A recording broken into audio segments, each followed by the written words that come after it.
रात का समय था। एक घर के अंदर दादी अम्मा अपनी पोती तारा को कहानियां सुना रही थी और उसके बाद चांद की राजकुमारी ने एक आम इंसान से शादी कर ली और हमेशा हमेशा के लिए यही धरती में ही अपना घर बसा लिया। वाह दादी, मैं ये कहानी बचपन से सुनती आ रही हूँ, लेकिन जितना सुनती हूँ उतना ही मजा आता है। क्या सच में चांद में कोई रहता भी है? तभी वहाँ ममता और उसका पति रमेश वहाँ आते हैं। अरे बहू, तुम आ गई, आओ बैठो, मैं तुम्हारे लिए खाना बनाकर लाती हूँ। उसकी कोई जरूरत नहीं है क्योंकि आज के बाद आप इस घर में नहीं रहने वाली। ये क्या कह रही हो बहू? बेटा, तेरी पत्नी ये क्या कह रही है? माफ कीजिएगा माँ, पर ये सच है। अब से आप हमारे साथ नहीं रह सकती। नहीं पापा, आप ऐसा नहीं कर सकती। दादी मेरे साथ ही रहेंगी। तू मेरे साथ यहाँ चुपचाप खड़ी रहे, वरना तुझे भी घर से निकाल दूंगी, समझी? इस बुढ़िया को निकालिए यहाँ से।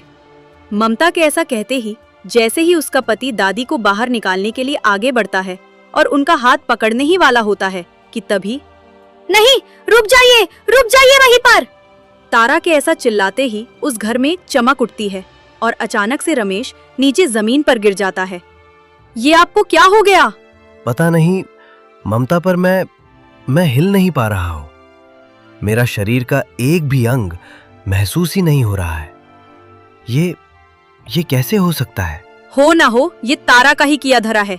मुझे तो शुरू से ही ये कुछ ठीक नहीं लग रही थी। ए लड़की, सच सच बता, क्या किया है तूने? मैंने तो कुछ भी नहीं किया है माँ। झूठ मत बोल लड़की, तू जरूर कोई पिशाचनी है। तुझे ये सब भी करना आता है। अब मुंह क्या देख रही है? निकल जा मेरे घर से। तुझ जैसी पिशाचनी अब मेरे घर में एक पल भी नहीं रह सकती है। निकल जा। जिसके बाद तारा की दादी तारा को लेकर वहां से चली जाती है और 10 साल बीत जाते हैं। दादी, मैं लकड़ियां काटने जा रही हूँ। हाँ ठीक है, लेकिन जल्दी आना। ऐसा कहकर तारा वहां से नीलगिरी वन की ओर चली जाती है लकड़ियां काटने। तारा अब 19 साल की हो चुकी है और बेहद सुंदर भी।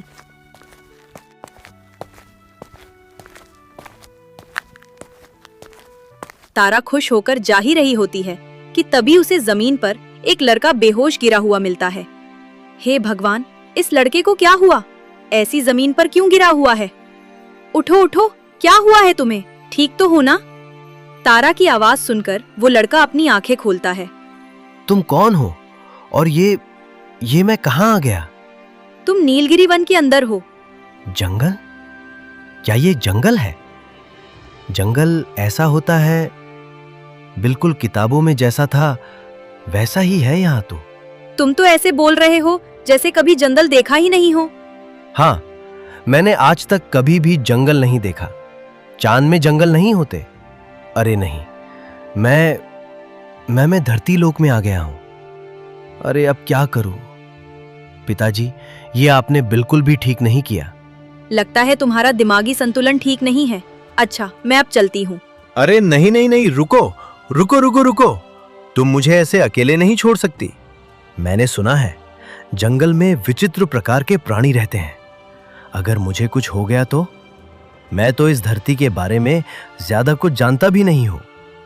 मुझे भी अपने साथ ले चलो। माफ करना, पर मैं किसी चांद से आए इंसान को अपने साथ नहीं ले जा सकती।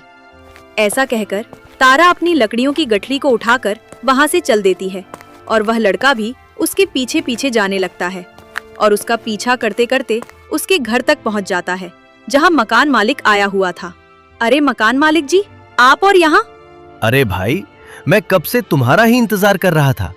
मैं तो बस तुम्हें यहाँ ये बताने आया था कि कल से ये घर खाली कर देना, क्योंकि नए लोग आने वाले हैं यहाँ रहने के लिए। भाई, क्या कहा नए लोग? आप ही कैसे कर सकते हैं? आप हमें ऐसे घर से कैसे निकाल सकते हैं? अरे मैं इस घर का मालिक हूँ, मैं कुछ भी कर सकता हूँ। तुम्हें याद है ना, तुमने 3 महीने से इस घर का किराया नहीं दिया है। अरे अब या तो कल मुझे 3 महीने का पूरा किराया चाहिए या तो ये घर खाली चाहिए। समझ गई ना? ऐसा कहकर वो मकान मालिक वहां से चला जाता है। अरे तारा, तुम आ गई, और ये किसे लेकर आई हो अपने साथ? पता नहीं कौन है, पर ये मुझे लगता है कोई पागल है। अरे मैं कोई पागल नहीं हूँ। मैं चांद के राजा का बेटा राजकुमार सोम हूँ। देखा, कुछ भी बोलता है। आप वो सब छोड़िए दादी, एक बहुत बड़ी मुसीबत आ गई है। अरे अब हम क्या करें? कैसे 3 महीनों के किराए का इंतजाम करें? हमें तो कोई उधार भी नहीं देता। हाँ, वैसे एक बात बताओ, तुम सब पैसे कैसे कमाते हो? बाहर जो लकड़ियों की गठरी दिख रही है, जो मैं काट कर लाई थी, उसे बेचकर ही कमाती हूँ। अच्छा, तो लकड़ियां बेचकर ही पैसे क्यों नहीं चुका देती? नहीं कर सकती, क्योंकि 3 महीनों जितने पैसे इकट्ठे करना, बहुत सारी लकड़ियां काटनी पड़गी उसके लिए। अगर बहुत ही अच्छी गुणवत्ता वाली लकड़ियां मिली तो कम लकड़ियों में भी काम हो जाएगा, लेकिन उन खास तरह के पेड़ों को ढूंढना बहुत ही मुश्किल और जोखिम भरा है।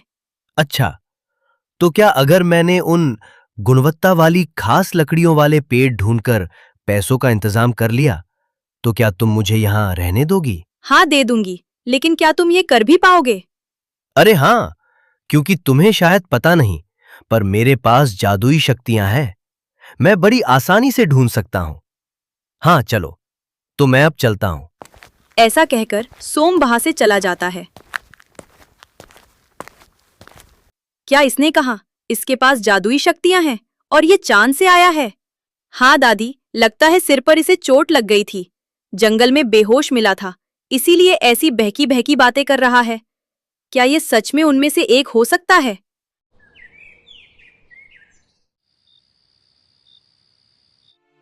हे चांद की शक्ति, अपनी रोशनी का कमाल दिखाओ और जो चाहता हूं उसे पूरा करो। सोम के ऐसा कहते ही उसके हाथों से अजीब सी चमक उठने लगती है और देखते ही देखते प्रकाश पूरे जंगल में फैल जाता है। जितना सोचा था उससे जल्दी ही काम खत्म हो गया। अब उस लड़की को कहीं जाना नहीं होगा और मुझे भी रहने के लिए एक जगह मिल जाएगी। ओम फट स्वाहा, ओम फट स्वाहा। ये क्या? ये नहीं हो सकता। क्या वो लोग फिर से आ गए हैं? मुझे महाराज के पास जाना होगा जल्द से जल्द।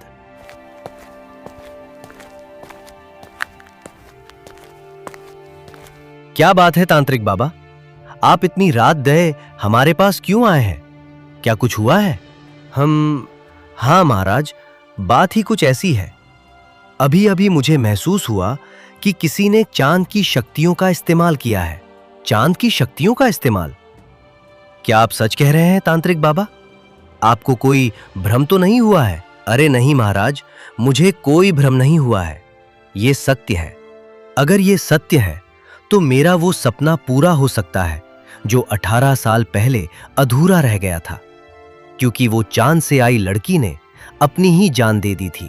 उचित कहा महाराज। मैं कल ही उसका पता लगाता हूं जिसने चांद की शक्तियों का इस्तेमाल किया है। अरे तारा, अरे ओ तारा, अरे बाहर तो आओ। अरे देखो, समय हो गया है इस घर से निकलने का। रुक जाइए मकान मालिक जी, कोई है जो पैसे लेकर आता ही होगा। ये आप क्या कह रही है दादी? क्या आपको अब भी उस बेवकूफ पर भरोसा है कि वो पैसे लेकर आएगा? उसके पास रहने तक का ठिकाना नहीं है, तो पैसों की व्यवस्था कैसे करेगा? मेरा दिल कहता है तारा बेटा, वो जरूर आएगा और पूरे पैसे लेकर ही आएगा। तारा और उसकी दादी जाने ही वाली होती हैं कि तभी सोम एक सोने से भरी पोटली लेकर वहां आ जाता है। रुक जाइए, किसी को कहीं जाने की कोई आवश्यकता नहीं है। मैं ये पैसे ले आया हूँ। तारा उस पोटली को खोलकर रख देती है और आश्चर्य में रह जाती है। इतने सारे पैसे? इसमें 3 महीनों का नहीं बल्कि 3 साल का भी किराया दे दूं तो भी पैसे बच जाएंगे। इससे तो हम एक बड़ा सा घर भी ले सकते हैं। इतने सारे पैसे कहाँ से लाए? आज तुमने ही तो कहा था कि उच्च गुणवत्ता वाली लकड़ियां बेचूंगा तो बहुत अच्छे पैसे मिलेंगे। अरे ये जरूर झूठ बोल रहा है। इसने जरूर पैसे चुराए होंगे। भला जंगल के अंदर के सारी उच्च गुणवत्ता वाली लकड़ियां ये एक ही दिन में कैसे काट सकता है भला? हाँ, अगर चुराए भी होंगे तो तुम्हें उससे क्या? ये लो अपने 3 महीने का किराया और अब हम जा रहे हैं कोई अच्छा सा घर खरीदने। ऐसा कहकर तारा उन्हें पैसे दे देती है और तीनों वहां से चले जाते हैं। हे भगवान, मुझे तो विश्वास ही नहीं हो रहा है कि इतने सारे पैसे हैं हमारे पास। मैंने तो पहली बार इतने सारे धन को एक साथ देखा है। पर तुम ये पैसे कहाँ से लाए हो? ये तो बताओ, कहीं सच में चोरी तो नहीं की? अरे मैं चांद का राजकुमार हूँ, ऐसी गिरी हुई हरकतें कभी नहीं करता। अच्छा ठीक है चांद के राजकुमार, आप दोनों यहीं रुको, मैं कोई अच्छा सा घर देख के आती हूँ, फिर हम वहीं रहेंगे। ऐसा कहकर तारा वहां से चली जाती है। सोम बेटा, क्या मैं तुमसे एक बात पूछ सकती हूँ? सच सच बताना, कहीं तुम तारा को अपने साथ ले जाने तो नहीं आए हो ना? क्या? पर मैं भला तारा को ले जाने क्यों आऊंगा? वैसे भी इंसान चांद में नहीं रह सकते। चलो, अब मुझे यहां बस पूर्णिमा तक कैसे भी करके गुजारना है, फिर मैं वापस चला जाऊंगा चांद में। पूर्णिमा तो आज ही है, लेकिन माफ करना सोम, पर अब तुम चांद पे तो कभी नहीं जा सकते। क्यों नहीं जा सकता? हाँ, मेरी सजा खत्म होते ही मैं चला जाऊंगा। तभी उस घर के अंदर कुछ सैनिक आ जाते हैं। सैनिकों, पकड़ लो इस आदमी को, यही है वो चोर। ये तुम क्या कर रही हो तारा? इस बेचारी को सैनिकों के हाथों दे रही हो? हाँ, क्योंकि ये आदमी एक चोर है। आप ही सोचिए दादी, जिसके पास रहने तक की जगह ना हो, वो रातों रात कैसे इतने धन को इकट्ठा कर सकता है? मुझे तो ये शुरू से ही ठीक नहीं लग रहा था, लेकिन मुझे सबूत चाहिए था। पर तारा, मैंने तो तुम्हें बताया था कि मैं चांद से आया हूं और चांद का राजकुमार हूं। मेरे पास जादुई शक्तियां हैं, उसका इस्तेमाल करके ही मैंने वो धन इकट्ठा किए थे। अच्छा, तो जरा दिखाना तो अपनी जादुई शक्तियां। मैं सच कह रहा हूं, मैं चांद का राजकुमार हूं और मैं चांद की शक्तियां लेकर ही जादू कर सकता हूं। मेरी शक्तियां सिर्फ रात को ही काम करती हैं। बहुत हो गया तुम्हारा ये बकवास। सैनिकों, ले जाओ इसे। जिसके बाद सैनिक सोम को वहां से लेकर चले जाते हैं।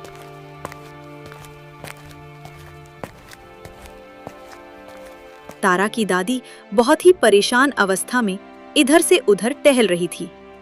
क्या हो गया है दादी? आप भला उस चोर के लिए इतना परेशान क्यों हो रही हैं? क्योंकि वो कोई चोर नहीं है, वो सच बोल रहा था, वो चांद से आया है। ये आप क्या कह रही है दादी? आपको भी इन कहानियों पे भरोसा है? आपने कभी अपनी आंखों से चांद के लोगों को देखा है क्या? हाँ, देखा है। तुम्हारी माँ को, मेरी माँ को? ये आप क्या कह रही है दादी? मैं बिल्कुल सच कह रही हूँ तारा।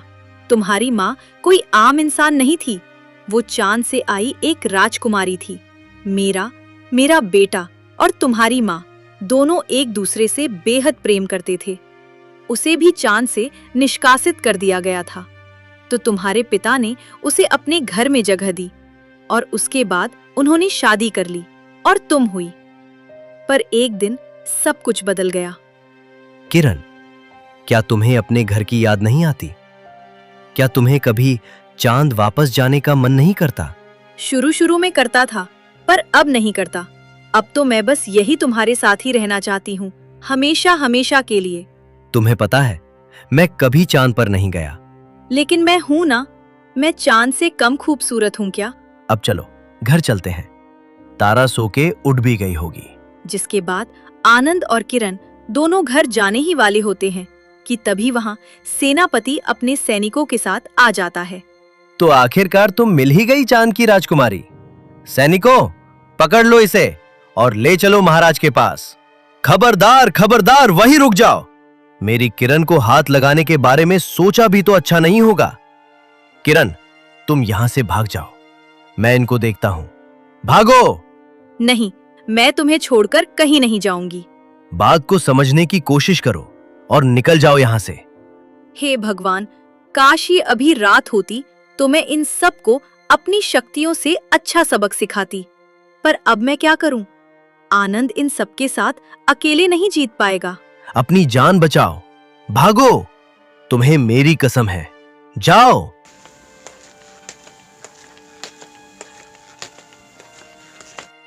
आनंद, मुझे पूरा विश्वास है कि तुम ठीक होगे और जल्द ही मुझे ढूंढ निकालोगे।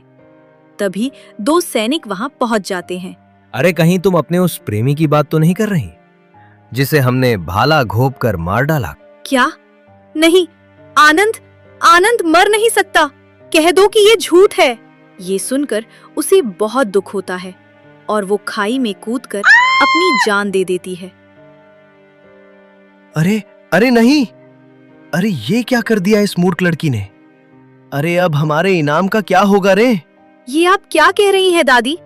अगर मेरे पिता मर गए थे तो वो कौन है जिन्हें मैं बाबा बोलती थी? वो तुम्हारे चाचा चाची थे।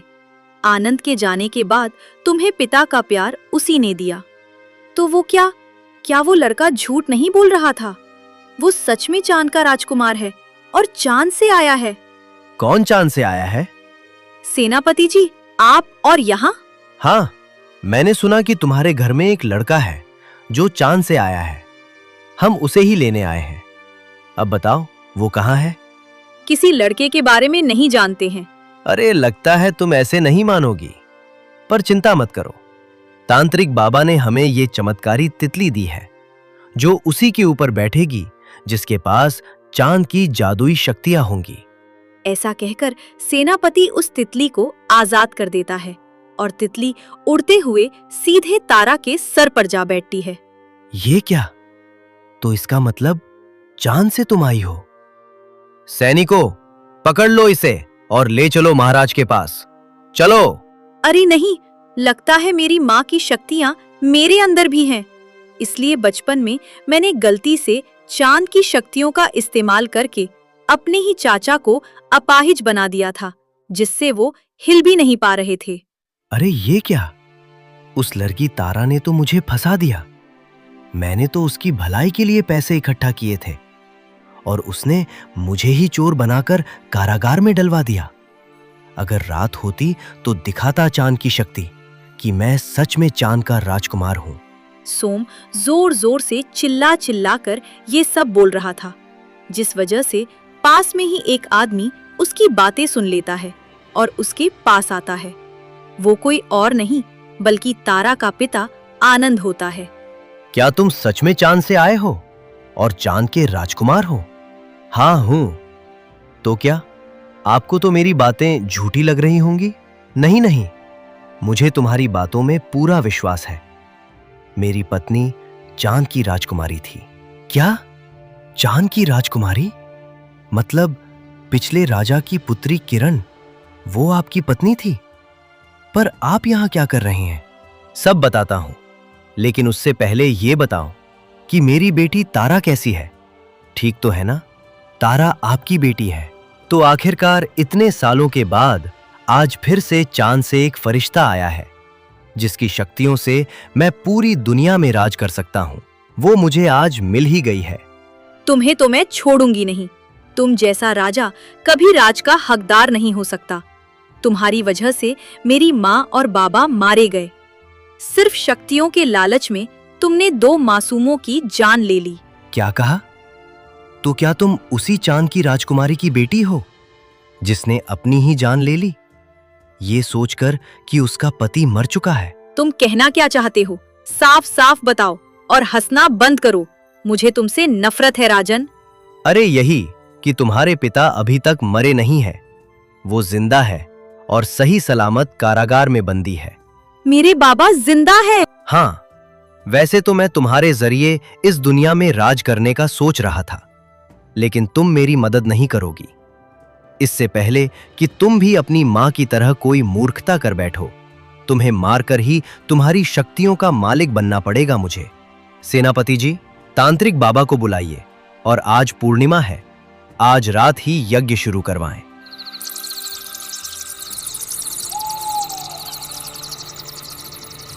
ओम फट स्वाहा, ओम फट स्वाहा, ओम फट स्वाहा। माफ करना लड़की, पर अब तुम्हें मरना होगा। ऐसा कहकर महाराज सेनापति के हाथ से तलवार ले लेते हैं और जैसे ही तलवार से हमला करने वाले होते हैं कि तभी अचानक से एक तेज रोशनी चमकती है। ओह, मेरा सर! आह, इतना दर्द क्यों कर रहा है? आह, और मैं तो अपने कमरे में सो रहा था, अचानक से यहां कैसे आ गया? हाँ महाराज, मेरा भी सर पता नहीं क्यों बहुत ही जोर से दुख रहा है। आह, मैं यहां क्या कर रहा हूं? तांत्रिक बाबा, आप यहां क्या कर रहे हैं? अरे मुझे भी नहीं पता महाराज, मैं यहां कैसे आया और क्या करने आया हूं। मुझे अब जाना चाहिए, इजाजत दीजिए। तुम कितनी बड़ी हो गई मेरी पुत्री? बाबा, बाबा क्या ही आप हैं। आप ही है मेरे बाबा। हाँ, मैं ही हूं। अब मेरी बात ध्यान से सुनो तुम दोनों। सोम, तुम्हें मेरी पुत्री को चांद की दुनिया में ले जाना होगा। भले ही उसकी याददाश्त तुमने अपनी शक्तियों से मिटा दी, लेकिन वो तांत्रिक कभी भी तुम दोनों की शक्तियों का पता लगा सकता है। इससे पहले कि फिर से कुछ अनहोनी हो, तुम्हें तारा को ले जाना होगा। नहीं बाबा, मैं आपको और दादी को छोड़कर कहीं नहीं जाऊंगी। तुम्हें जाना होगा। मैं नहीं चाहता कि तुम्हें कुछ हो जाए। सोम, इसे भी अपने साथ ले जाओ और कभी भी मुड़ के मत देखना। तारा, एक बात याद रखना, मैं तुमसे बेहद प्रेम करता हूं, लेकिन हम साथ नहीं रह सकते। सोम, जाओ। मेरी शुभकामनाएं तुम दोनों के साथ हमेशा रहेगी। जाओ। जिसके बाद सोम अपनी शक्तियों का इस्तेमाल करता है और एक तेज रोशनी फिर से चमकती है और दोनों पल भर में गायब हो जाते हैं।